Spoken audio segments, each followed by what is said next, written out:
Tariq St Patrick, son of James St Patrick. No code, no loyalty. And you smell just like him. I know the truth. I know who you are. And I'm gonna put you where you belong.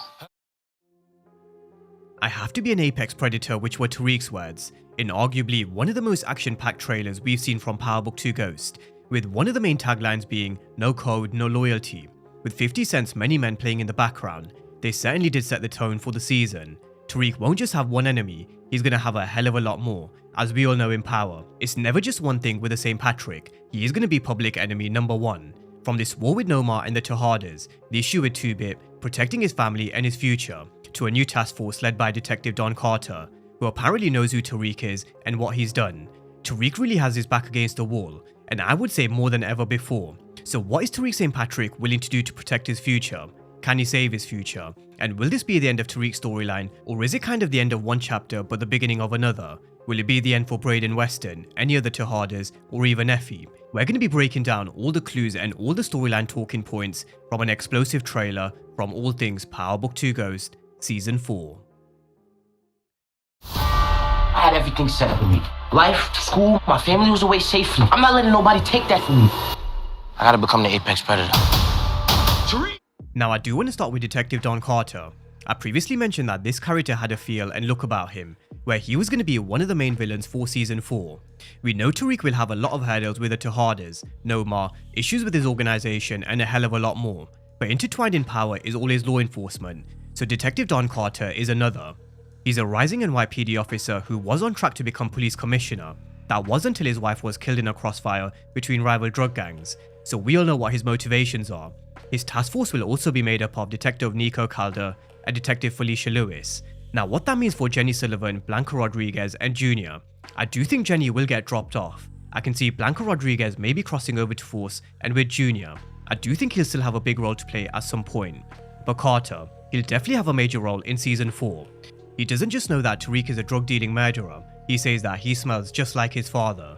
He says that he knows the truth and he's gonna put Tariq where he belongs. So Detective Don Carter is someone who is well aware of who James St. Patrick is.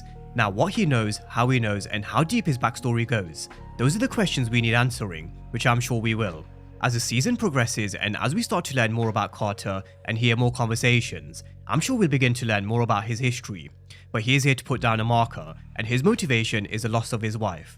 And you can tell he's a character who's going to be taking no prisoners, on his way to cleaning up the streets, and that doesn't just mean putting drug dealers behind bars. His intentions are made very clear in the trailer. Drug dealers are like cockroaches. Have mercy on me. Impossible to eradicate. Believe me, I tried. So this is a law enforcement officer that Tariq has never come up against. Previously he's dealt with Cooper Sachs, Jenny Sullivan and Blanca Rodriguez. I wouldn't exactly say with ease, but he's definitely come out the winner against all of those who's dared to lock him away. But going by this trailer, Detective Don Carter, he seems like he's going to be a very different proposition. Whether he's completely by the book, I think we already know. But whether or not he's able to deliver a long-awaited win for law enforcement in the world of Ghost, that's a different question entirely. We are coming to the end of this particular chapter of Ghost, so I'm kind of hoping he does. I'm hoping Ghost does stick to some realism, and instead of having a complete bloodbath, I'm hoping some of them end up in an orange jumpsuit. But expect a real cat and mouse game between not just Detective Don Carter and Tariq, but also the Tejadas. So the question also kind of extends to the Tejadas. What connections, what relationships, and who and what else does Carter know? He is a character that is going to be one of the major threats this season, and a character that's going to make Tariq look over his shoulder at every single turn. Now over to the threat of Noma and the Tejadas. Season 4 will be picking right up from where they left off at the warehouse. We've got Noma, the Tejadas and Obi, with Noma saying her Tariq problem gets sorted today. She wants him and everything he loves dead and buried as soon as possible. That's her orders, because as she also says, this kid could be her undoing. So Tariq and Braden are going to have their backs against the wall, trying to figure out their shit, but also hitting back. They're not just going to be sitting ducks at the beginning of Season 4. They are going to be taking it to Noma and the Tejadas just as much as they are. But we're going to see Kane going on the offensive. We've got him at the Weston household punching Braden's brother Trace, which let's be honest, he kind of does deserve.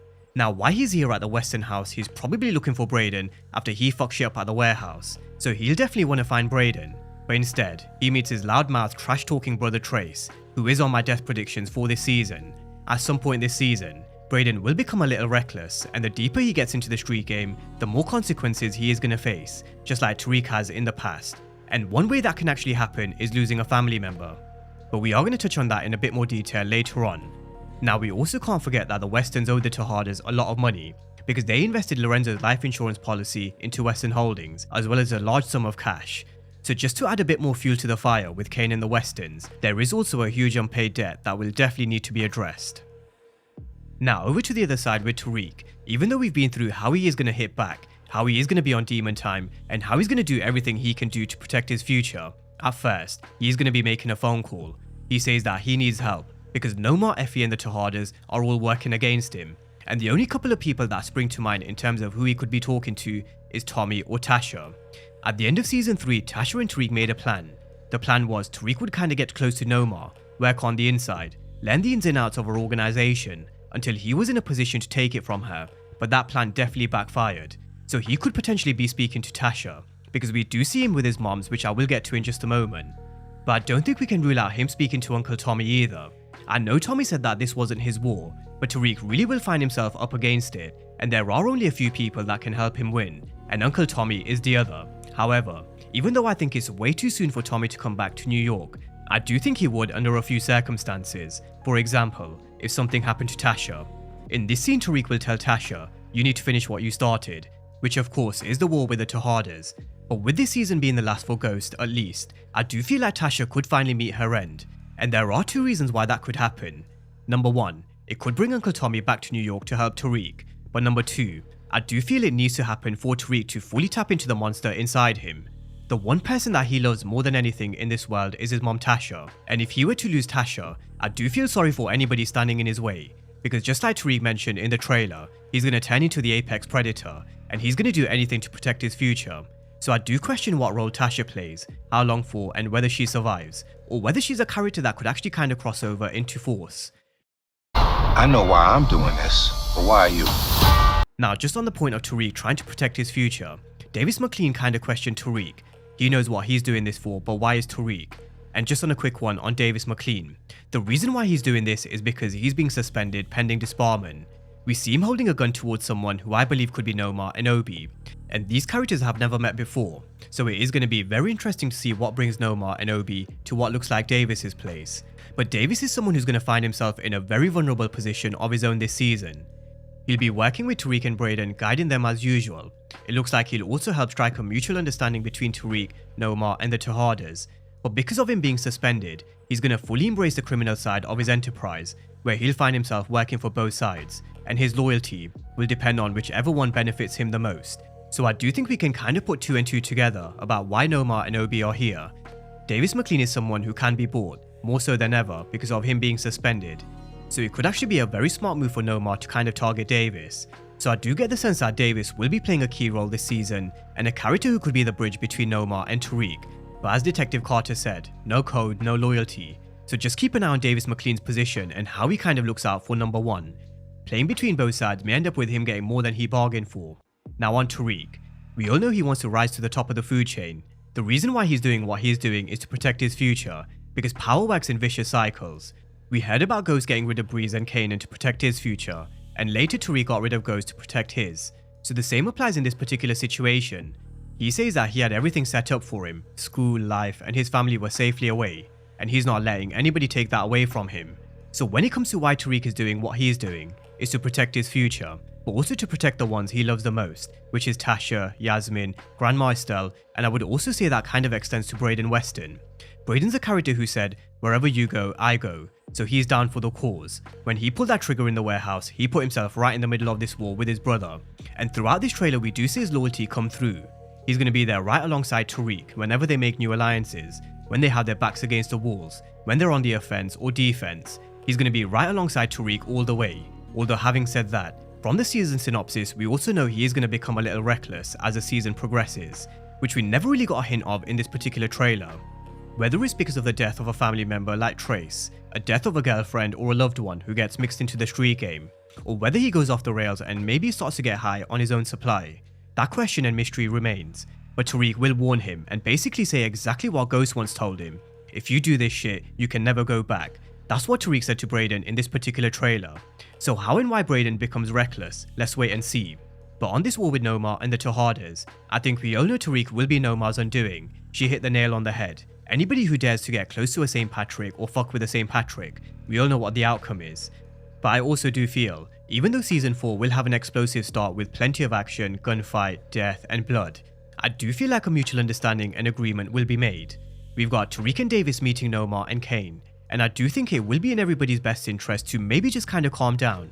I think they realize a war benefits no one, especially when there's a new task force led by Detective Don Carter kind of breathing down all their necks. So I do think they're going to come together, maybe with Davis's help, to kind of call a truce or a mutual understanding where they all back off. But with Tariq being Tariq, he definitely knows what he has to do. I gotta use all of them. Good parts of him, the bad parts of him. They gotta get what's coming to them. I'm not gonna rest until that happens. He's definitely going to have to tap into his inner ghost, and he's not going to rest until that happens. Everybody who's fucked with Tariq or betrayed him will definitely get what's coming to them. So let's run through a couple of them and a couple of clues and hints I noticed in the trailer, and we will get to that scene with Tariq in Club Truth in just a moment. But one character who's caused a few issues for Tariq in Ghost is 2-Bit. Most recently in season 3 we saw him taking his Porsche, but I did notice that he got his car back, and I can only think of one way he's got this back. He's smoked 2-Bit, because there is no way 2-Bit is just handing him the keys. I do think that 2-Bit issue will be resolved one way or another. Whether he smoked him and taken his car back, or whether he's a part of Tariq's new alliance, who knows. You know, that also can't be ruled out. Just because he's got his car back, it doesn't mean he has smoked 2-Bit. But I feel like the character that kind of 2-Bit is, he's not just going to kind of give it back. And the way Tariq is also going to be on demon time, I also wouldn't be surprised. But that's a little clue with Tariq getting his Porsche back. Does it spell the end for 2-Bit? Now there's also the Diana betrayal. We've got a couple of contrasting scenes with Tariq in a normal conversation with Diana, explaining how Ghost tried to keep him as far away from this life as possible, which is pretty ironic. It does seem like from some of the scenes that we've seen from the trailer and from some of the things that he said, with him having to do what Ghost has done, repeating some of the words that Ghost spoke to him, like if you do this shit you can never go back, he's finally understanding who he's becoming and what he has to do. He's finally embracing all the elements that Ghost had, but also what Ghost didn't have and some mistakes that he made, because Ghost definitely made a few mistakes, Maria Suarez being one of them. So we've also got Tariq with a gun to Diana. No doubt, he knows that she was the one who orchestrated everything behind his back, and he's definitely here for revenge. I also wouldn't be surprised if he actually plays Diana close, just to then kind of surprise her when she least expects it, because she's betrayed Tariq a few times now, and there's no way Tariq will trust her. We have to remember that Tariq has been burned by everybody around him, and Diana is one of the biggest culprits. So just because we see them in this scene having a normal conversation, I don't think he's going to kind of let her off lightly. However, in this scene we do also see Tariq slamming Salim against the wall. So Tariq might have followed Diana to Salim's where she might actually be hiding from all the chaos. And Diana is a very smart girl, let's kind of not underestimate what she's capable of. We also saw her exposing Salim, but she also has this charm about her where she can use men's desires to get what she wants. After all, she did learn from the best, her mother. So I wouldn't be surprised if she uses Salim to maybe hide her or protect her. But he also is another character who I expect to bite the dust, just like Trace. He's definitely another character on my death predictions list. But Diana, she can run, and she can pray all she wants. The moment Tariq and Monet have that conversation, and they figure out it was Drew and Diana who set this whole thing up behind their backs, the tables will definitely turn, alliances will shift, and relationships will be broken. Now we've also got Tariq at Club Truth with his gun towards someone. And with Tariq and Truth, there is a huge question mark. How did he get his hands on Club Truth? Why is he here? Who walks up behind him? And now based on this trailer, who could he be holding his gun towards? And the answer could really be anyone. Tariq is public enemy number 1. That's what Michael Rainey Jr. said. He's public enemy number 1, for sure. It's been like that for a minute. They're upping the stakes in every episode before season 4. I feel like every episode is just going to have you in front of your seat. It's too much. So it is probably a bit too soon in terms of predicting who this could be, because things will definitely change across the season. We also have to remember that these trailers and the way they kind of put the voiceovers on these trailers, they're made to throw us off. So it's definitely one of the mysteries that I'm looking forward to seeing unfold. Tariq at Club Truth. How did he get his hands on his father's club? Is it a hallucination scene? And if it is, will we finally see Ghost? Will we finally see Ghost appearing for Tariq as he comes to terms with who he is? Now we've definitely covered a lot about Tariq, but let's not forget about the others and the other storylines, like Kane and Effie's relationship. And this is a scene which I think is after Tariq and Brayden shot up the warehouse. We know Kane might have been hit, and so with a near-death experience for both Kane and Effie, maybe Effie realizes, shit, she actually does care for him, Maybe her heart kind of dropped at the fact that Kane might have been caught. So this relationship is one to keep an eye on. I do feel like their relationship will grow and we will see them getting closer, but eventually, I also feel like Effie will also betray Kane. Very similar to how I mentioned for Davis McLean, Effie is a character who will always look out for number one. You know, Tariq kind of learned the hard way, and I also think Kane will. Now we've also got them in conversation with the Russians. If any of you guys were wondering who these guys are, they're the Russians. So I do expect them to come back into the fold, and maybe Effie and Kane are here to strike a deal with them before Tariq and Brayden do. Now elsewhere with Effie's character, I do wonder if we finally get answers to her backstory, which they did start to drop hints of in season 3, but we know there's more. So let's see if we get any more answers, or whether it remains an unsolved mystery. Now with the Tejadas, one thing which isn't a mystery is Monet will try and regain that control. We've got her saying everything she's done for the family, which is definitely debatable, but we've got her very animated at what looks like a hospital with someone being operated on in the background, and we can only assume it might be one of the Tejadas, maybe Drew because of what happens to him in this particular scene. Throughout the trailer we also see the Tejadas in the thick of the action across multiple players and storylines, like Trace and Salim. Drew's another character who will be on my death predictions list. We've got Monet kind of in disbelief because at the end of the day, she is a mother and very similar to Tasha, she just wants to kind of protect her kids. Although we also know that relationship is a ticking time bomb because of what they've done behind her back, and that's one of the big problems when it comes to the Tejadas. They're never on the same page, which I do expect to continue into season 4.